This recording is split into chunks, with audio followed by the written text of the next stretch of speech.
Here's episode 7 of our cabin build journey series.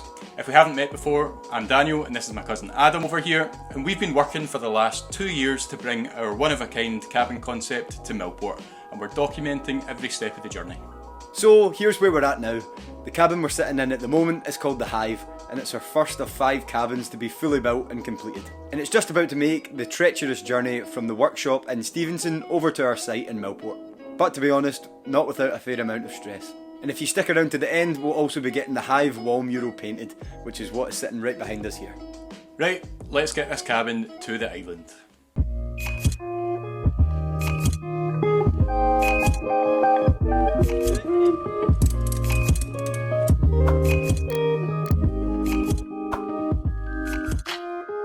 It's fair to say that Adam and I have never had to arrange a 40 foot long, 10 foot wide and 8 foot high item to be transported onto a truck then onto a ferry before, so this one sure was a learning curve. As has been the whole journey, to be fair. Firstly, we phoned every single haulage company in Scotland who either wouldn't take a sniff at it or were fully booked up for the next few months, which really didn't work for us.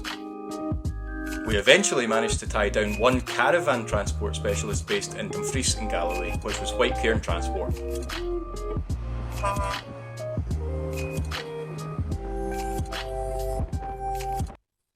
So yeah, that was the first challenge, but here's the real reason for that admittedly clickbait YouTube title.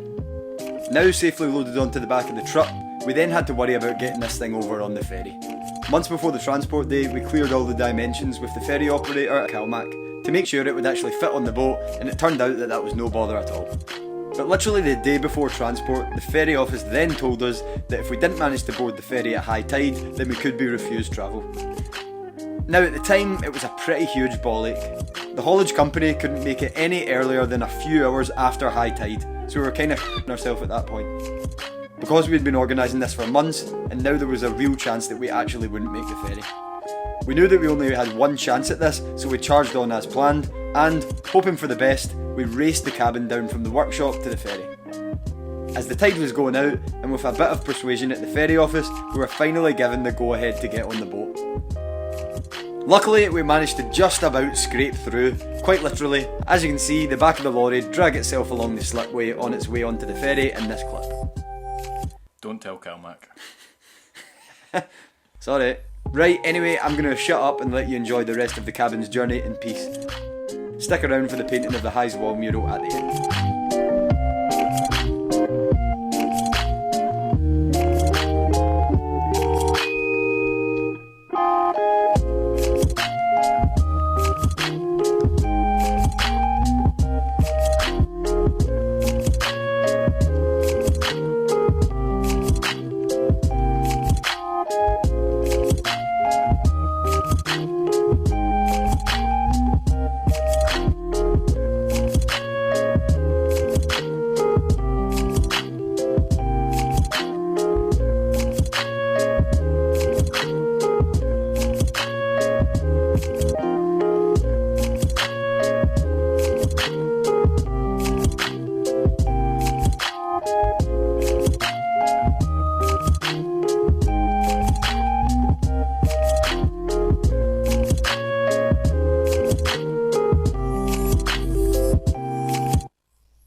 So when we set out to create a totally unique space for a cabin concept, this wall mural here was always going to be the main event. We wanted to create a focal point that really was one of a kind. So we drafted in our artist pals Katie Forbes and Rona from Shop Neighbourhood. I've put their Instagram pages in the description.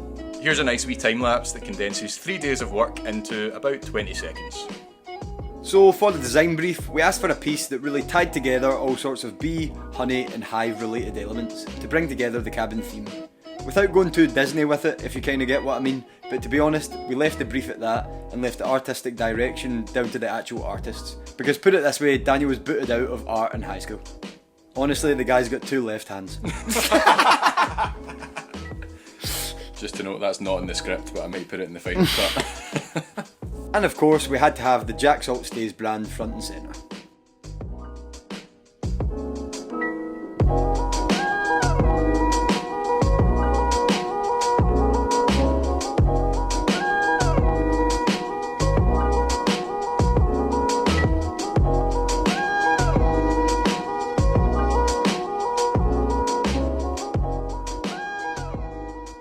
Thanks for making it to the end of episode 7 of our cabin build journey series. If you haven't seen episodes 1 to 6 yet, then you can check them out somewhere up here.